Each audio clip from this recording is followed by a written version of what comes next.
Good evening, ladies and gentlemen. Welcome to WizIQ College of Soft Skills Creative Problem Solving course. This is the second session of the two sessions. The first session we talked about 5 modules and it was 2 hours long. If you didn't catch that, you should catch that before you even think about watching this, because you need to know the introduction and the fundamentals before we move into the topic. So what I'm going to do right now in just a moment is I am going to share my screen so that you can interact with me, or so that you can actually see the whatchamacallit, the presentation. Otherwise, you will not be able to see the presentation, and that would be a problem. So tell me, what did you understand from the last session? You can write in the comment box, or you can leave an email in the feedback. What did you learn from the last session?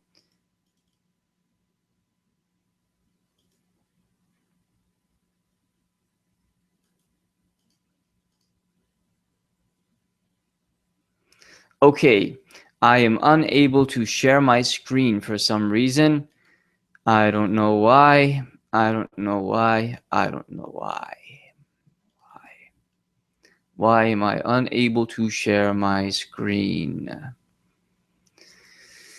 Hmm.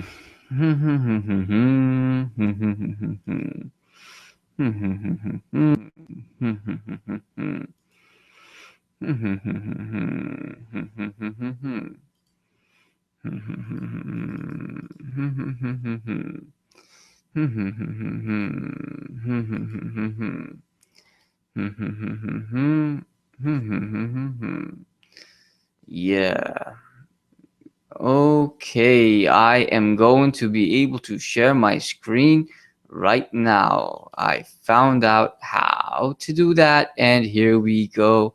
We should be, yeah, present to everyone. Okay, you can see this, right? That's very good if you can see this. Welcome again, my dear friends, gentlemen, ladies and gentlemen. Welcome to WizIQ College of Soft Skills.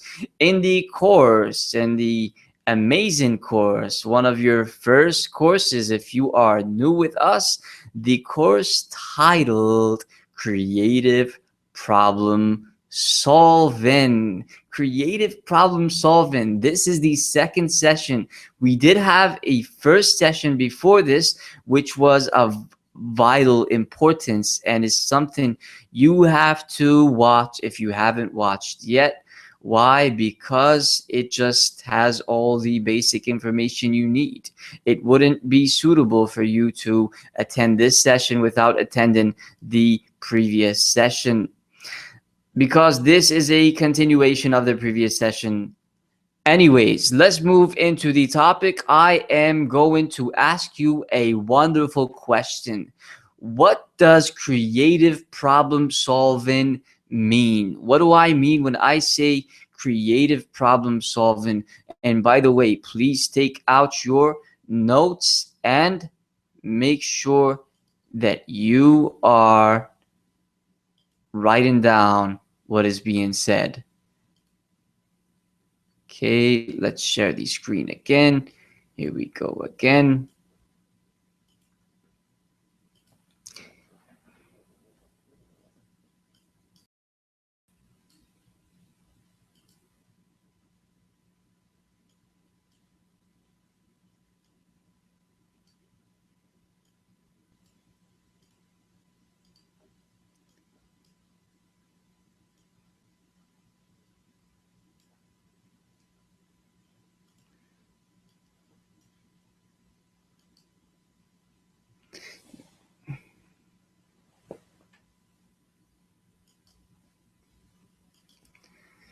Hey, hey, hey, welcome to WizIQ College and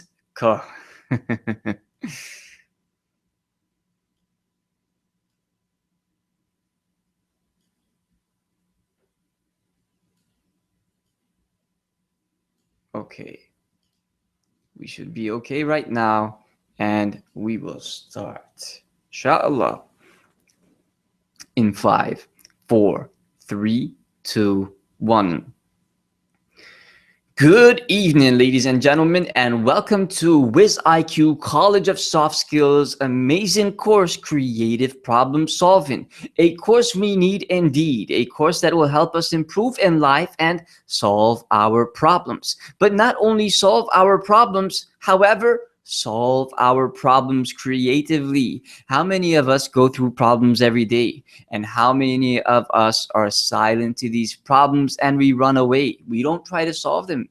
And the minimum we should do is try to solve them. And the maximum we should do is solve them effectively using creativity. This is the second session. In the first session, we covered 5 modules. In this session, we will cover 6, 7, 8, 9, 10, 11. Another 5 modules, and we will wrap it up, and you will have graduated from the Creative Problem Solving course. So please sit back, relax, and sip on your water if you have water, or you can just eat some popcorn. And if you don't have any popcorn, then you can go to the store. You can push pause right now, go to the store, buy yourself some popcorn, come back home, turn on that microwave, put the popcorn inside the microwave, hit 3 minutes. After the 3 minutes are over, eat that popcorn only after you press play.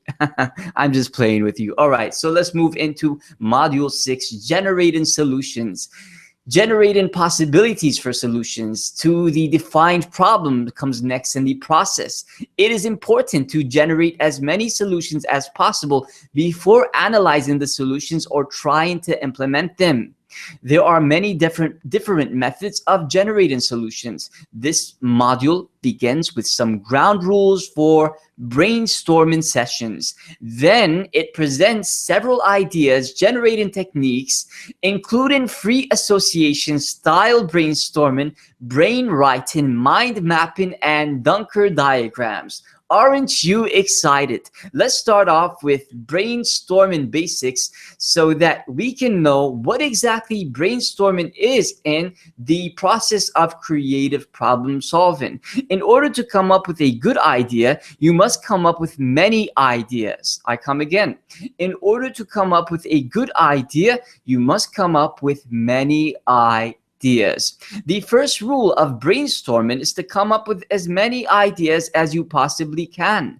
Some of the ideas will not be good. If you start analyzing the ideas while you are generating them, the creative process will quickly come to a halt, and you may miss out on some great ideas. Therefore, the second rule for brainstorming sessions is to defer judgment.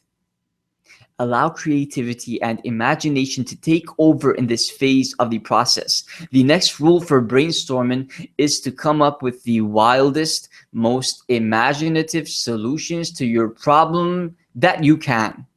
Often we might not consider a solution because of assumptions or associational constraints. However, sometimes those solutions, even if you do not end up implementing them, can lead you to a successful solution. So along with deferring judgment, allow those ideas that might be considered crazy to flow.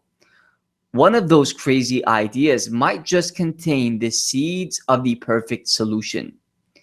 Finally, use early ideas as springboards to other ideas. This is called piggybacking. And it is the next rule for brainstorming, basic brainstorming. Basic brainstorming is a free association session of coming up with ideas. Use the other group members' ideas to trigger additional ideas. And I'm going to show you how we're going to do a workshop, and you are going to understand after we further elaborate.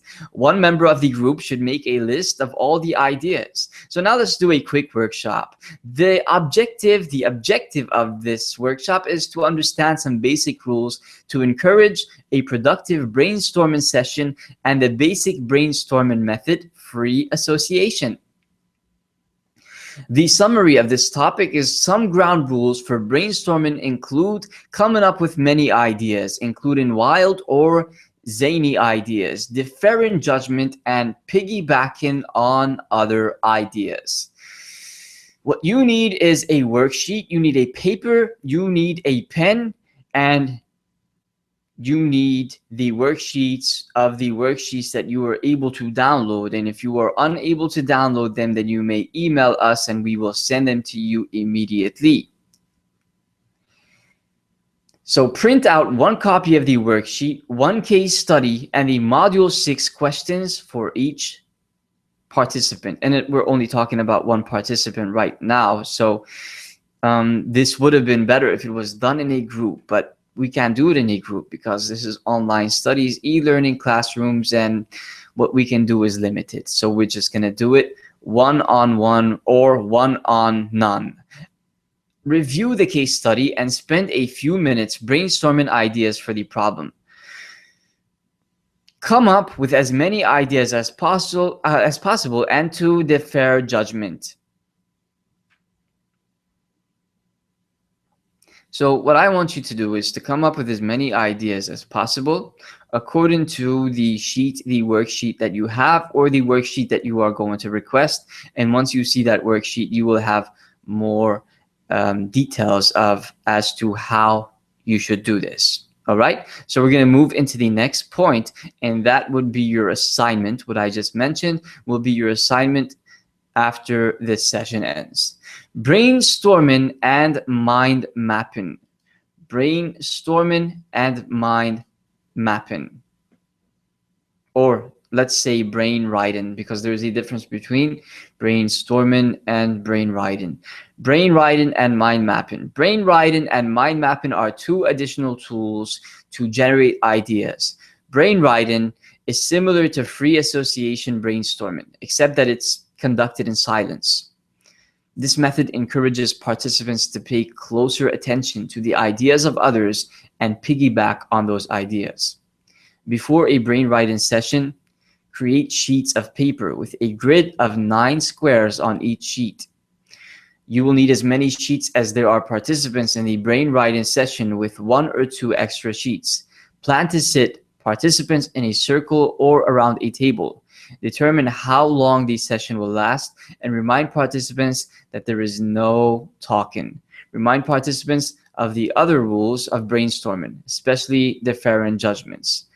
For the session itself, state the problem or challenge to be solved. Each participant fills out 3 ideas on a brain writing grid. Then he or she places that brain writing sheet in the center of the table and selects a new sheet. Before writing additional ideas, the participant reads the 3 ideas at the top generated by a different participant. The hope is that these items will suggest additional ideas to this activity.